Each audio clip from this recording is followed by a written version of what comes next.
Hello guys, welcome back to my channel.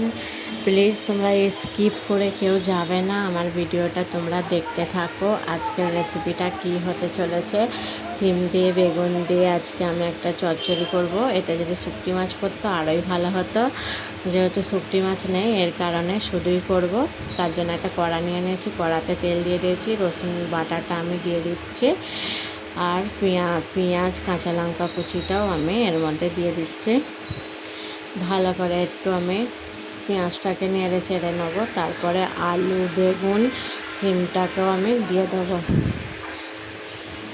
সিম আলু বেগুনটা আমি দিয়ে দিয়েছি, দিয়ে ভালো করে নেড়ে নিচ্ছি। এর মধ্যে নুন দিয়ে দিয়েছি, দেখো জলটা বেরিয়ে গেছে। তার জন্য মশলাগুলো আমি একে একে দিয়ে দিচ্ছি, হলুদ গুঁড়ো, লঙ্কা গুঁড়ো, ধনে গুঁড়ো। নুনটা এর আগে দিয়ে দিয়েছি, ওই জন্য নুনটা আমি আর দিচ্ছি না। তোমরা দেখতে থাকো। দেখো ভালো করে কষিয়ে নেবো। কষিয়ে নেওয়ার পরে দেখো তরকারির কালারটা আস্তে আস্তে কত ভালো এসেছে। দেখো এবারে আমি এতে জিরে গুঁড়ো দিয়ে দেবো। জিরে গুঁড়োটা দিয়ে একটু কষিয়ে নেব। কষিয়ে নেবার পরে তারপরে জল ঢেলে ঢাকা দিয়ে দেবো। তোমরা প্লিজ এটা দেখতে থাকো। আর আমার চ্যানেলটাকে, আমার নেহাস বেঙ্গলি রান্নাঘর চ্যানেলটাকে প্লিজ সাবস্ক্রাইব করে দিও, আর কমেন্ট করে দিও, একটা শেয়ার করে দিও।